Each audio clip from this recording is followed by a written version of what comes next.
Hello दोस्तों, एक बार फिर आपका इस चैनल में स्वागत है। हमने इससे पहले चैप्टर स्टार्ट किया था उत्पादन फलन, उसका एक पार्ट जो हम जो है अपलोड भी कर चुका हूं। आप सबसे अनुरोध है कि पहले वो पार्ट देख लें, जिससे सेकंड पार्ट समझने में आप सबको आसानी हो। उसका लिंक जो है मैं दे दूंगा, तो आप सब वहां जाकर जो है देख सकते हैं। हमने फर्स्ट पार्ट में हमने कुछ चीज़ें डिस्कस की थी, जिसमें हमने देखा था भाई स्थिर संसाधन कौन से होते हैं, परिवर्ती संसाधन कौन से होते हैं, और दीर्घकाल का मतलब क्या है, और लघु काल का मतलब क्या है। तो ये सारी चीज़ें हमने जो है डिस्कस किया था। हमने ये भी डिस्कस किया था कि भाई उत्पादन फलन क्या होता है। ठीक है, तो अब हम ये सेकंड पार्ट है इस वीडियो का, जो है चैप्टर का जो है सेकंड पार्ट है। सेकंड पार्ट में हम दो टॉपिक लेकर चलेंगे। एक तो आप सबके सामने ही है उत्पादन की अवधारणा। उस टाइम हमने उत्पादन के बारे में बात किया था, तब मैंने कहा था कि हम इसको थोड़ा आगे चल के विस्तृत रूप में देखेंगे। हाँ, और सेकंड जो है वो है परिवर्ती अनुपात का नियम। ठीक है, जिसको हम इंग्लिश में वेरिएबल प्रोपोर्शन भी कहते हैं, या कह सकते हो कि शॉर्ट रन रिटर्न भी कहते हैं। तो यहाँ पर परिवर्ती अनुपात के नियम सेकंड जो है टॉपिक वो भी डिस्कस करेंगे, क्योंकि ये दोनों टॉपिक जो है काफ़ी ज़्यादा लेंदी है। तो आज की वीडियो में हम यही दो टॉपिक करेंगे, देन नेक्स्ट वीडियो में हम कोशिश करेंगे कि चैप्टर खत्म हो जाए। तो चलिए स्टार्ट करते हैं। तो सबसे पहले उत्पादन की अवधारणा। वैसे तो मैंने उत्पादन पहले ही बता रखा था कि उत्पादन होता क्या है। तो सिंपली उत्पादन क्या है कि जब भाई आप जो भी आगत लगाते हैं और जो भी उससे निर्गत मिलता है, मतलब आउटपुट मिलता है, उसको हम उत्पादन कहते हैं। जो भी आप इनपुट लगाते हैं, इनपुट मतलब कि जो भी रिसोर्सेज संसाधन जो भी लगाते हैं, और उससे मिलने वाला जो है आउटपुट क्या होता है। एक आप टाइम पीरियड में मेजरमेंट करते हैं, एक निश्चित समय में जो है आप मेजरमेंट करते हैं उसको। ठीक है, तो उसी को हम उत्पादन कहते हैं कि भाई एक फर्म ने अपने इनपुट से, मतलब कि आगत से एक निश्चित समय में कितना प्रोडक्शन किया है, कितना उत्पादन किया है, जो भी वस्तु वो उत्पादन करता है। सिंपल लैंग्वेज में इसको आप समझ सकते हैं। अब जरा डेफिनेशन देखते हैं क्या है। उत्पादन या उत्पादन से अभिप्राय एक निश्चित समय अवधि में एक उद्योग या एक फर्म द्वारा उत्पादित वस्तुओं की मात्रा से है। तो कितनी वस्तुएं एक निश्चित समय में जो है उत्पादित करता है अपने इनपुट्स के थ्रू, इसी को हम क्या कहते हैं, उत्पादन कहते हैं। अब देखिए उत्पादन के प्रकार क्या है। देखिए एक तो कुल उत्पादन हो गया, सीमांत उत्पादन हो गया, औसत उत्पादन हो गया। इसकी डेफिनेशन डिस्कस नहीं करेंगे, बहुत सिंपल है, आप सबके बुक में मिल जाएगा। इसको मैं आप सबसे एक शेड्यूल के थ्रू डिस्कस करूंगा। तो वैसे तो मैं बता देता हूं कुल उत्पादन क्या होता है। तो कुल उत्पादन मतलब वही है कि जितने आपने संसाधन लगाए हैं, उन संसाधनों से आपका टोटल जितना उत्पादन हो रहा है उसको हम कुल उत्पादन कहते हैं। फॉर एग्जांपल मान लीजिए कि एक मशीन लगाई, एक कैपिटल लगाया, और एक कैपिटल और 5 लेबर, इससे आपने क्या करा कि टोटल मैक्सिमम जो है आपने 150 किसी भी चीज का प्रोडक्शन किया, तो इसका टोटल प्रोडक्शन है। ठीक है, इसी को हम कुल उत्पादन कहते हैं। अब सीमांत उत्पादन की बात करें तो सीमांत उत्पादन का मतलब होता है कि आपने एक अतिरिक्त परिवर्ती संसाधन लगाते हैं। अच्छा, फिर से मैं कह रहा हूं कि जिन बच्चों को परिवर्ती संसाधन नहीं पता है वो जाकर पहला वीडियो देख लें, वहां पर परिवर्ती संसाधन और स्थिर संसाधनों में हमने डेफिनेशन जो है मैंने बताया है। तो आप एक अतिरिक्त परिवर्ती संसाधन जो लगाते हैं तो उससे प्रोडक्शन में क्या चेंज आता है, या सिंपल से और लैंग्वेज में कहा जाए तो सीमांत उत्पादन क्या है कि मान लीजिए 4 लेबर काम कर रहे थे, 5वां लेबर आ गया, तो प्रोडक्शन में क्या परिवर्तन हुआ। 4 लेबर मान लीजिए कि 50 प्रोडक्शन कर रहे थे, 5वां आते ही 55 हो गया, तो 5वें ने कितना प्रोडक्शन किया, क्या 5 किया, तो यही चेंज हुआ है। तो उसी को हम सीमांत उत्पादन कहते हैं। और औसत उत्पादन क्या होता है। औसत उत्पादन मतलब कि एवरेज प्रोडक्शन। तो औसत उत्पादन क्या होता है। औसत उत्पादन होता है कि पर यूनिट कितना जो है प्रोडक्शन कर रहा है। तो अभी मैंने कहा आपको एक एग्जांपल दिया कि भाई 4 लेबर करे थे, 5वां आ गया, टोटल 55 हो गए, है ना। तो औसत का मतलब हो गया पर यूनिट। तो मतलब उस 5 लेबर ने टोटल 55 बनाया, तो एक लेबर ने कितना बनाया, एक लेबर ने जो है 11 प्रोडक्शन किया, तो इसी को हम औसत उत्पादन कहते हैं। अब इसको एक शेड्यूल से समझ लेते हैं। सिंपली आप सबको बड़ी आसानी से समझ में आ जाएगा। आप सब जरा इसको लिखना चाहते हैं तो लिख लें, स्क्रीनशॉट लेना चाहते तो स्क्रीनशॉट ले लें। डेफिनेशन आपके बुक में है, मेरा काम तो इसको समझाना है। तो चलिए इसको मैं थोड़ा इरेज कर देता हूं। मैं इसको जब आप सब शेड्यूल से समझेंगे तो ज़्यादा आसानी से समझ में आएगा।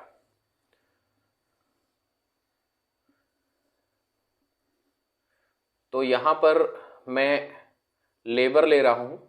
मैंने एज्यूम कर लिया है कि भाई जो कैपिटल है फिक्स है, तो उसको मैंने नहीं लिखा है यहाँ पर। आप एक एक कर, 1 1 1 या 2 2 जो भी आप फिक्स करना है आप फिक्स कर सकते हो, या कोई जबीर उसको कर सकते हो। टोटल जो टोटल उत्पादन है इसको हम टोटल प्रोडक्शन, कुल उत्पादन कहते हैं। उसके बाद आपका आ जाता है मार्जिनल मतलब सीमांत उत्पादन। उसके बाद आपका आ गया एवरेज।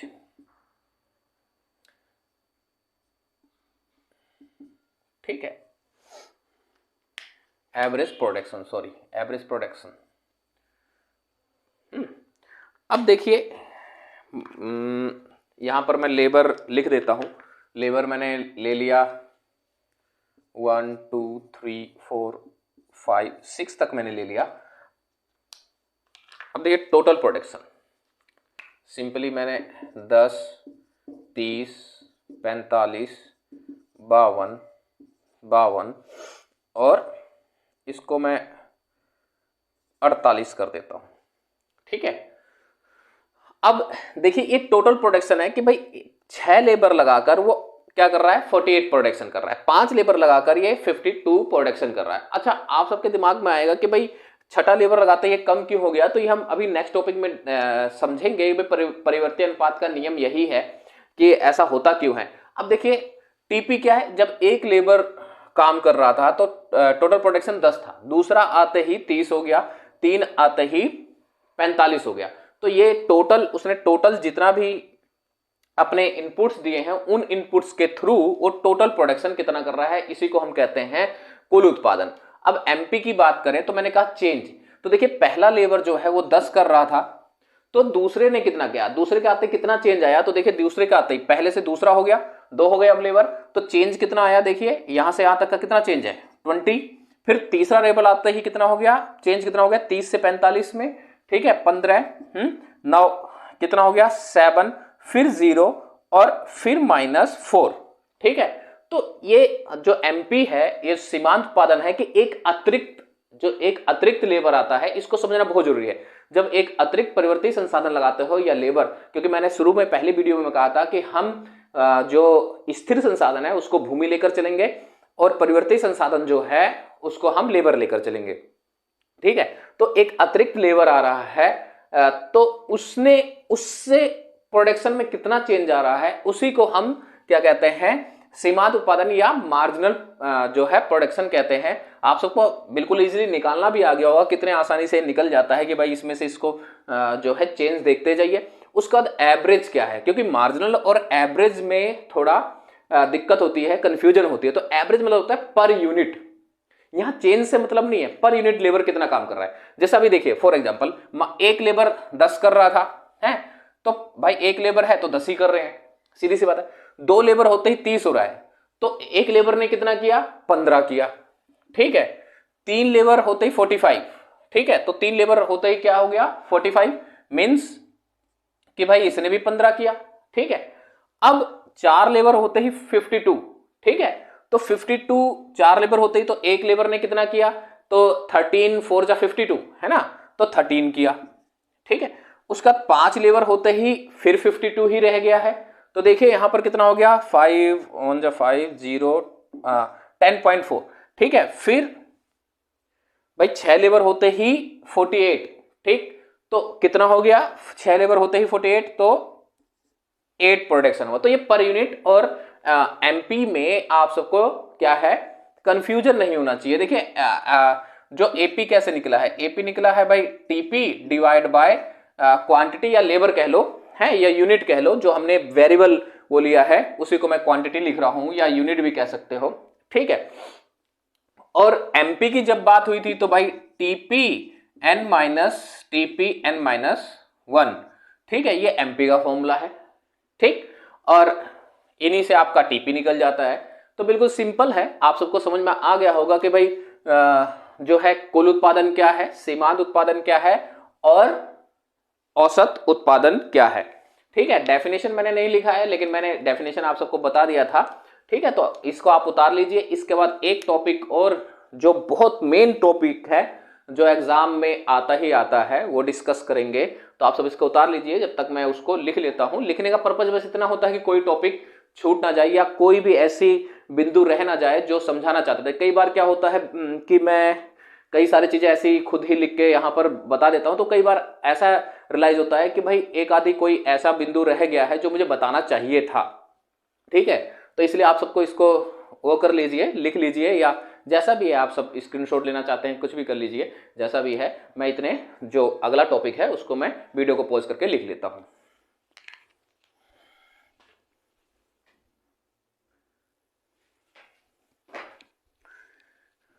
चलिए, मैंने जो है परिवर्ती अनुपात का नियम जो है यहां पर लिख लिया है। देखो, इसको साधन के प्रतिफल और परिवर्ती अनुपात के नियम भी कहा जाता है। थोड़ा बड़ा टॉपिक है, तो अभी फिलहाल जितना बोर्ड पे आया मैंने उसको लिख दिया है। उसके बाद शेड्यूल के साथ, डायग्राम के साथ, काफी बड़ा टॉपिक है। ठीक है, समझेंगे। सबसे पहले देखो, डेफिनेशन पढ़ने से पहले हम समझ लेते हैं होता क्या है ये। हम नॉर्मली एक एग्जांपल ले लेते हैं। मान लीजिए ये एक भूमि का टुकड़ा है, एक जमीन का टुकड़ा है, सीधी सी बात है। और इस जमीन के टुकड़े की जो प्रोडक्शन है, मान लीजिए गेहूं का उत्पादन हो रहा है, तो गेहूं का उत्पादन जो है इस जमीन पे हद से हद जो है 150 हो सकता है। ठीक है, अब होता क्या है, इस पे एक लेबर लगा हुआ है। ठीक, एक लेबर लगा हुआ है, और जो पहला लेबर है, एक लेबर लगा है, वो 50 का उत्पादन करता है। सीधी सी बात है। अब क्या हुआ कि नहीं, इसको 30 ले लेता हूं क्योंकि थोड़ा 2-4 लेबर की बात करेंगे। अब क्या हुआ कि एक लेबर और लगा दिया गया, प्रोडक्शन बढ़ गया 80। ठीक है, प्रोडक्शन हो गया 80। उसके बाद क्या हुआ, एक लेबर और लगाया गया, प्रोडक्शन हो गया 100। ठीक, उसके बाद हाँ 100 ले लीजिए। उसके बाद एक लेबर और लगाया गया, तो प्रोडक्शन हो गया भाई 110। मीन्स कि जैसे जैसे लेबर लगाया गया, प्रोडक्शन अंततः मान लीजिए 8वें लेबर पे 150 हो गया। सीधी सी बात है, जो भी लेबर आए उन्होंने कुछ ना कुछ प्रोडक्शन किया। तो अब होता क्या है कि भाई इस जमीन की क्षमता जो है 150 है। सीधी सी बात है, 150 है। अब जो अगला लेबर लगाया जाएगा, 9th लेबर लगाया जाएगा, 8 ने कर दिया 150, क्षमता 150 ही थी, तो क्या होगा, प्रोडक्शन तो होगा नहीं। सीधी सी बात है, प्रोडक्शन तो होगा नहीं, तो क्या होगा, प्रोडक्शन जो है फिर से 145 हो गया। अब ऐसा क्यों होता है, देखिए इस जमीन की एक एफिशिएंसी है, एक क्षमता है कि ये 150 कुंटल या टन जो भी है गेहूं का प्रोडक्शन कर सकता है। जब आप शुरू में एक ही लेबर था, ठीक है, तो सारा कार्यभार इसके ऊपर था। 2 लेबर हो गए तो प्रोडक्शन क्या हुआ, देखिए पहला लेबर 30 बना रहा था, 2 से क्या हो गया 80, दूसरे ने कितना बनाया 50 बनाया, मतलब कि चेंज कितना आया 50 का आया, जो हमने अभी पीछे डिस्कस किया है। तो क्या हुआ कि भाई इन लेबरों के बीच में और इस जो ये जो भूमि का टुकड़ा है, इनमें जो कोऑर्डिनेशन है, जो कार्य करने की क्षमता है वो बढ़ी, और इनके बीच में जो कोऑर्डिनेशन है वो बेटर हो गया। उसके बाद देखिए 80 से 100 हुआ है, 80 से 100 हुआ, मीन्स कि सिर्फ बीसी, तीसरा लेबर जब आया तो सिर्फ बीसी प्रोडक्शन हुआ। ठीक है, तो क्या हुआ कि भाई जैसे जैसे आप लेबर बढ़ाते जा रहे हो, क्या हो रहा है, प्रोडक्शन तो इंक्रीज हो रहा है, और प्रोडक्शन इंक्रीज हो रहा है लेकिन पहले वाले से कम इंक्रीज हो रहा है। ठीक है, पहले वाले ने देखिए 30 बनाया, 30 के बाद 50 बनाया, बढ़ा, जैसे लेबर बढ़ाया 50 बनाया, फिर देखिए 20 ही बनाया, तो प्रोडक्शन तो इंक्रीज हो रहा है लेकिन पहले वाले से कम इंक्रीज हो रहा है। ठीक है, आप इसको जो है 100 की जगह 125 भी रख सकते हैं। मान लीजिए मैंने 125 रख लिया, तो भी देखिए भाई यहाँ 45 का चेंज है, और यहाँ 30 से 80 50 का चेंज है। यहाँ पर मैं 125 रख लूं, अगर मैं यहाँ पर भी 125 रख लेता हूँ, इसका मैक्सिमम या 150 रख लेता हूं, क्योंकि इसका मैक्सिमम हमने 150 लिया है, 150 ले लेता हूं। अगले ने कितना बनाया भाई 25 ही प्रोडक्शन किया है, 150 8वें ने किया और 9वें ने 145 ही किया। ठीक है, तो होता क्या है कि जैसे जैसे आप एक स्थिर साधन के साथ लेबर को या परिवर्ती साधन बनाते हो, तो पहले तो प्रोडक्शन जो है बढ़ता है इंक्रीजिंग रेट में। ठीक है, इंक्रीजिंग रेट का मतलब क्या होता है, या बढ़ती दर का मतलब क्या होता है कि पहला जो है लेबर 30 बना रहा था, दूसरे ने 50 बनाया, तो दूसरे ने उससे ज्यादा ही प्रोडक्शन किया ना, इसी को हम बढ़ती दर कहते हैं। तो बढ़ती दर का मतलब ये होता है। फिर एक सिचुएशन ऐसी आती है कि भाई टोटल प्रोडक्शन तो बढ़ता है, कुल उत्पादन तो बढ़ता है, लेकिन घटती दर से बढ़ता है। अब घटती दर क्या है यहां पर समझ लीजिए भाई, जब दूसरा लेबर आया था तो 50 का प्रोडक्शन इंक्रीज हुआ था, जब तीसरा आया तो 45 का हुआ। देखो 80 से 125 हुआ तो 45 ही तो बढ़े। तो पहले वाले, इससे पहले ने 50 बनाया, दूसरे ने 45 बनाया तो टोटल प्रोडक्शन में कुछ ना कुछ तो इंक्रीज किया ना भाई, 80 से 125 हो गए, लेकिन उससे कम इंक्रीज किया। जब सेकंड नंबर का आया था तो 50 इंक्रीज हुआ था, थर्ड आया तो 45 हुए। उसका देखो फोर्थ आया तब भी बढ़ा तो है, फोर्थ आया बढ़ा तो, लेकिन 25 ही बढ़ा। तो इसे कहते हैं डिक्रीजिंग रेट, या जो है घटती दर से बढ़ना। ठीक है। और उसके बाद क्या होता है, क्योंकि इसकी क्षमता ही, इस जमीन की क्षमता ही जो है 150 है, तो अंततः 150 से ज्यादा तो होगा नहीं है, तो 8 ने 150 किया, उसके बाद घटना शुरू हो जाता है। क्योंकि इसके बाद जो परिवर्ती संसाधन है और जो स्थिर साधन है, इनका जो कोऑर्डिनेशन था, जो तालमेल था, वो बिगड़ जाता है। क्या होगा, इस जमीन पे 9 लेबर लगा दिए गए, अब इनमें से एक बैठेगा या 2 बैठेंगे फिर काम करेंगे, क्योंकि सारे एक साथ तो घुस नहीं सकते, और सारे एक साथ ही आ जाएंगे तो वैसे भी काम नहीं होगा। ठीक है। तो जो तालमेल था, जो कोऑर्डिनेशन था, वो बिगड़ जाती है, तो ये घटना शुरू हो जाता है। ठीक है। तो आई होप आपको इससे समझ में आ गया होगा। अब हम डेफिनेशन की तरफ चलते हैं, और नहीं, सबसे पहले हम मान्यताओं की तरफ चलते हैं। तो देखिए, अल्पकाल में लागू होगा क्योंकि हमने इससे पहले दीर्घकाल और अल्पकाल पढ़ा है, तो हमने ये पढ़ा था कि परिवर्ती संसाधनों से प्रोडक्शन को इंक्रीज करना है, उत्पादन को इंक्रीज करना है, तो वो अल्पकाल में ही कहलाता है। अगर दीर्घकाल है तो वहां तो कोई सारे संसाधन परिवर्ती होते हैं, वहां इतना समय होता है कि आप पूरी जमीन को बदल सकते हो या मशीन ही बदल सकते हो, सारी चीजें बदल सकते हो। तो ये अल्पकाल में लागू होगा, सभी स्थिर संसाधनों पर लागू होता है। ये जितने भी स्थिर संसाधन है, चाहे मशीन ले लीजिए या फिर भूमि ले लीजिए, सभी स्थिर संसाधनों पर लागू होगा कि स्थिर संसाधन के साथ जब परिवर्ती संसाधन लगाए जाएंगे तो पहले तो प्रोडक्शन बढ़ेगा, उसके बाद घटती दर से बढ़ेगा, फिर घटना शुरू हो जाएगा। उसके बाद परिवर्ती संसाधन और स्थिर संसाधन का संयोजन किया जाता है। तो इसमें परिवर्ती संसाधन, क्योंकि अल्पकाल में परिवर्ती संसाधन और स्थिर संसाधनों का संयोजन किया जाता है, दोनों को मिलाकर प्रोडक्शन किया जाता है। उसका बाद तकनीक स्थिर माना जाता है। ध्यान रखना, टेक्नोलॉजी जो है वो फिक्स रहेगी, स्थिर मानी जाएगी, क्योंकि अगर टेक्नोलॉजी आपने फिक्स नहीं करी तो क्या होगा, आप इसकी गणना ही नहीं कर पाओगे। ये जो आपका परिवर्तन पंथ का नियम है, ये लागू ही नहीं होगा, क्योंकि चेंजेबल रहेगा, बार बार चेंज होगा। आप बार बार टेक्नोलॉजी अगर चेंज करेंगे तो इसकी गणना करना, समझना मुश्किल हो जाएगा।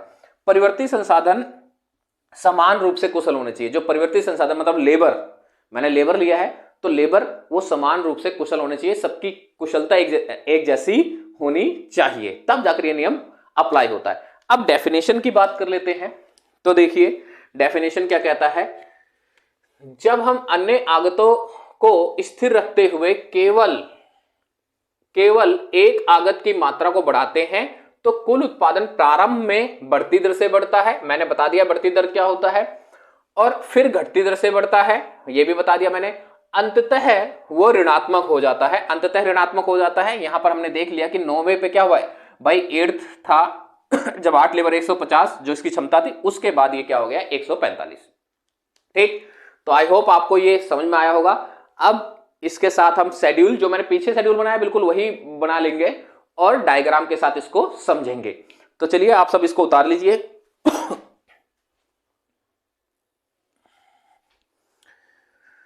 तो चलिए आप सबके सामने मैंने यहां जो है शेड्यूल बना दिया है, तो जरा इसको समझते हैं। देखिए यहां पर चरण लिखा हुआ है, बढ़ते प्रतिफल मतलब कि जो बढ़ती दर से बढ़ता है, घटते प्रतिफल जो घटती दर से बढ़ता है, देन ऋणात्मक जहां पर नेगेटिव हो जाता है। तो देखिए इसको समझिए क्या है। देखिए ये स्थिर संसाधन फिक्स रहेगा, अब वो चाहे भूमि मान लीजिए या मशीन मान लीजिए। मैंने इसको भूमि मान लिया है क्योंकि मैंने आपको एग्जाम्पल ही जमीन का दिया था। नाउ क्या होता है कि जब एक लेबर लगता है तो प्रोडक्शन कितना होता है 10, दूसरा लेबर लगता है तो कितना हुआ 30, तो प्रोडक्शन में चेंज कितना आया 20 का। ठीक है, तो ये क्या है कि पहले से इसने ज्यादा बनाया, इसी को कहते हैं हम बढ़ते प्रतिफल। मतलब पहले वाले से ज्यादा प्रोडक्शन हुआ, 10 से ज्यादा हुआ कितना 20।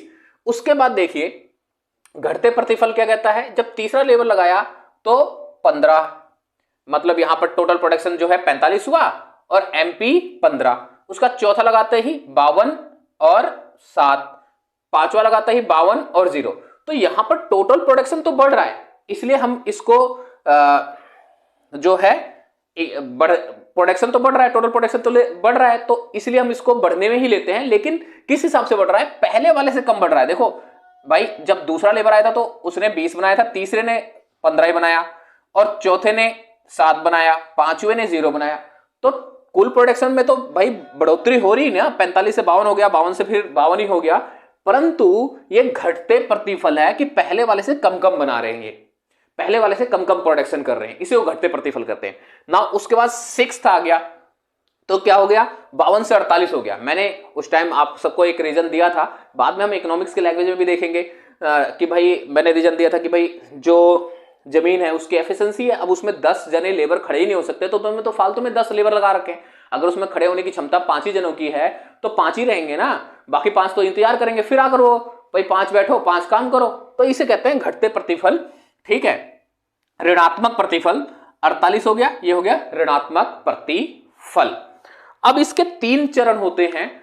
देखिए, पहला चरण जो है उसे कहते हैं परिवर्ती अनुपात का बढ़ते प्रतिफल, दूसरा परिवर्ती अनुपात का घटते प्रतिफल, तीसरा परिवर्ती अनुपात का ऋणात्मक प्रतिफल। इसको लिख लेते हैं, देन डायग्राम जो है बनाकर इसको समझेंगे और ये टॉपिक जल्दी ही हम खत्म करेंगे।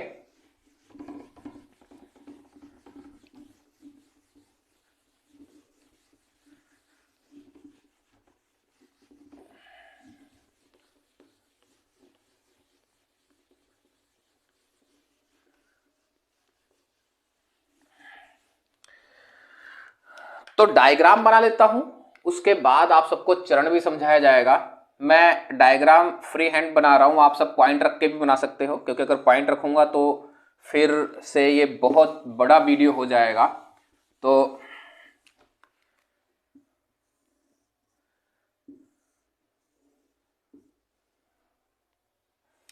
देखिए, यहां मैं यूनिट या जो भी है उत्पादन या परिवर्ती वो लिख सकते हो। यहां पर प्रोडक्शन उत्पादन, यहां पर आपका यूनिट हो गया परिवर्ती अनुपात का। देखिए ये जाता कैसे है, ये गया नाउ, ये हो गया टीपी। ठीक है, ये हो गया बिंदु। अच्छा, बनाते टाइम क्या चीजें ध्यान रखनी है, क्योंकि मैं रफली बना रहा हूं तो आप सबको बता देता हूं। जब ये बिंदु आ जाएगा ना तो यहां से पहले ही लाइन खींच लेना, जिससे आप सबको बनाने में आसानी होगी। वैसे तो अगर पॉइंट रखेंगे तो अपने आप बन जाएगा, पॉइंट रखेंगे तो ऐसे ही आ जाएगा। अब देखिए एमपी कैसे जाता है, ये गया एमपी, यहां से टच होने के बाद इस लाइन से, और ये सीधा नेगेटिव हो जाता है। जहां ये मैक्सिमम है वहां ये 0 है। ठीक है, आप सबने शेड्यूल पे देखा था, जहां 52 जो है आप सब उसको देखिए 5th यूनिट पे 52 पे 0 था। ठीक है, तो यहां पर मान लीजिए 5th यूनिट है, ठीक है, उसका 6th यूनिट हो गया, तो ये 0 है। ठीक, अच्छा, अब देखिए मैंने कहा इसमें 3 चरण हैं, तो 3 चरणों को समझिए क्या क्या है। सबसे पहला चरण जो था, पहला चरण क्या था कि बढ़ते प्रतिफल, दूसरा था घटते प्रतिफल, तीसरा था ऋणात्मक प्रतिफल। अब इसको हम डायग्राम से समझते हैं। मैंने पहले बताया बढ़ते प्रतिफल का मतलब यहां पर यह है कि हम जैसे जैसे परिवर्ती अनुपात लगाते हैं तो जो प्रोडक्शन होता है वो बढ़ती दर में बढ़ता है। तो ये जो शुरू में है ये जो शुरू में है यहां से यहां तक इसे कहते हैं बढ़ते प्रतिफल। ध्यान रखना, ये ऐसे ही जाएगा, ऐसे नहीं जाएगा, ना ही स्ट्रेट जाएगा। अगर स्ट्रेट जाएगा तो कांस्टेंट हो जाएगा। ठीक है, तो ये हो गया यहां से यहां तक बढ़ते प्रतिफल। वहां पर देखिए एमपी क्या होता है, ये भी बढ़ रहा होता है। भाई एमपी आपने देखा था 10 से 20 हो गया था, बढ़ा था। उसके बाद यहां से जब ऐसे डाउन होना शुरू होता है तो इसे कहते हैं घटते प्रतिफल। ये हो गया सेकंड स्टेज, ये हो गया फर्स्ट। ठीक है, घटते प्रतिफल। वहां पर आप देखोगे तो एमपी कम होना शुरू हो गया था, 20 से 15 हुआ था, शेड्यूल में देखना, फिर 7 हुआ, फिर 0 हुआ, एमपी कम होना शुरू हो गया था। जहां पर मैक्सिमम था वहां ये 0 है। उसके बाद क्या होता है, तीसरा चरण आ जाता है कि घटते प्रतिफल, घटते नहीं सॉरी ऋणात्मक। तो यहां पर एमपी क्या हो जाता है, ऋणात्मक हो जाता है। ये थर्ड हो गया, थर्ड कंडीशन हो गया। तो ये 3 चरणों में होता है, बहुत इंपॉर्टेंट है यहां पर इकाई। ठीक है, बहुत इंपॉर्टेंट है, ये एग्जाम में बहुत बार पूछा जाता है। और ये छोटे मोटे में अब आप सब समझ सकते हैं कि ये बड़ा टॉपिक है, तो ऐसे तो आएगा नहीं, 6 मार्क्स में आएगा अच्छा खासा आपके लिए। 6 मार्क्स बिल्कुल ऐसे रखे रखाए होते, बिल्कुल इजी टॉपिक है। ठीक है, तो ये हो गया बढ़ते प्रतिफल, पहला स्टेज हो गया, पहला चरण हो गया प्रथम। ठीक है, दूसरा सेकंड क्या हो गया, घटते प्रतिफल, कि जब जो कुल उत्पादन तो बढ़ता है परंतु घटती दर से बढ़ता है। देन फिर ऋणात्मक हो गया थर्ड।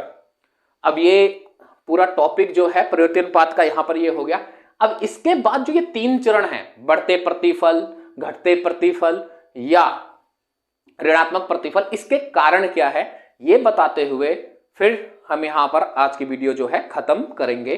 तो आप सब इसको उतार लीजिए। ठीक है,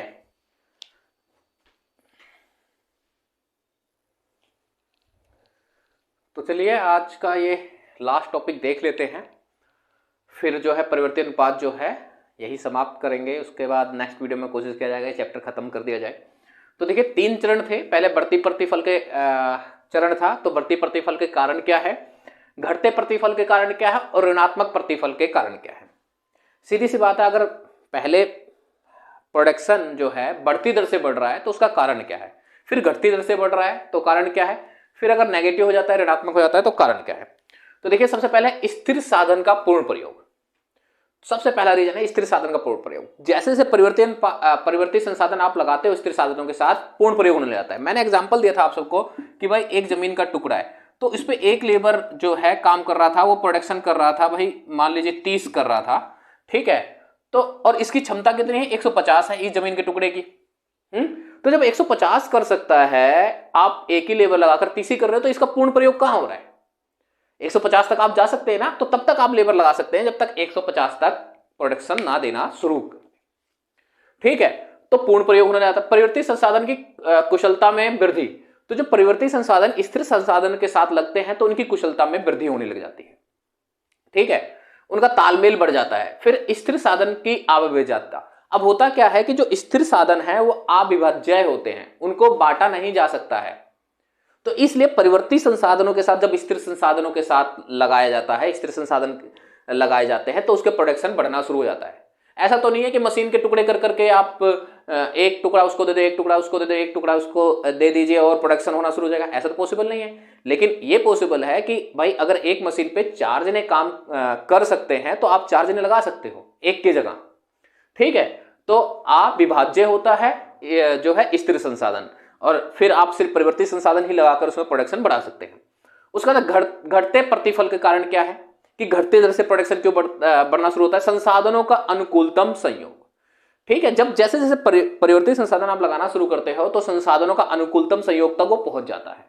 उसके बाद प्रोडक्शन जो है वो क्या है, बढ़ता तो है लेकिन घटती दर से बढ़ता है। स्थिर संसाधनों का अधिक प्रयोग, अब मैंने कहा स्थिर संसाधन का एक क्षमता है, उसका प्रयोग बहुत ज्यादा बढ़ जाता है। ठीक है, तो उसके बाद अब मान लीजिए इसमें इस जमीन के टुकड़े में 5 जने आराम से काम कर सकते हैं, लेकिन आपने 7 लगा दिए, तो भाई खड़े होने की जगह इन सब में समस्या होनी शुरू हो जाएगी ना, तो प्रोडक्शन क्या होगा, घटती दर से बढ़ेगा। उसका अपूर्ण स्थापन या अपूर्ण प्रतिस्थापन, तो जो परिवर्ती मतलब जो लेबर होता है और मशीन होता है वो एक दूसरे को प्रतिस्थापित नहीं कर पाते हैं, अपूर्ण होते हैं। भाई थोड़ा तो कर सकते हैं लेकिन पूर्णता नहीं कर सकते हैं, तो ये कारण भी होता है। उसके बाद आ जाइए नेक्स्ट, ऋणात्मक प्रतिफल का कारण क्या है, स्थिर साधन की सीमा। मतलब भाई स्थिर साधन की एक सीमा है ना, मैंने कहा है इस जमीन के टुकड़े पे आप 150 प्रोडक्शन कर सकते हैं। अब 150 होने लगा तो आप इसमें 100 लेबर लगा देंगे तो वो 500 थोड़ी ना देने लग जाएगा। ठीक है, तो वो ऋणात्मक ही होगा, क्योंकि अगर इस जमीन के टुकड़े पे 10 लेबर लग के 150 कर सकते हैं, आप 12 लगा देंगे तो 2 तो बैठे ही रहेंगे ना, आपका कॉस्ट ही बढ़ेगा। उसका बाद परिवर्ती और स्थिर साधन के बीच खराब तालमेल, अब जैसे से आप बढ़ाते जाएंगे, जबरदस्ती परिवर्ती साधन लगाते जाएंगे तो क्या होगा, तालमेल बिगड़ जाएगा। जो तालमेल वहां शुरू में बहुत अच्छा था, यहां बिगड़ना शुरू हो जाएगा। परिवर्ती संसाधनों की कुशलता में कमी, अब परिवर्ती संसाधनों की कुशलता में कमी आने लग जाएगी। क्यों, क्योंकि 2 लेबर बाहर बैठे हैं, 4 लेबर बाहर बैठे हैं, उनका नंबर आ रहा है, इनका नंबर आ रहा है, तो ऋणात्मक होना शुरू हो जाएगा। तो बस आज के लिए इतना ही, यही टॉपिक था। एक सेकंड पार्ट है, जिन बच्चों ने वीडियो नहीं देखा है पहला पार्ट का, वो पहला पार्ट देख लेना। आई होप आप सबको समझ में आया होगा। मैंने अपनी तरफ से पूरी कोशिश की है, और अगर आप सबको ये वीडियो पसंद आती है तो प्लीज़ लाइक करें और शेयर भी कर दें, और बच्चों का भी फ्री ऑफ कॉस्ट है, और जो विद्यार्थी है उनका भी हेल्प होना चाहिए, उनको भी जो है ऐसी वीडियो से मदद मिलनी चाहिए। तो चलिए आज के लिए इतना, थैंक यू।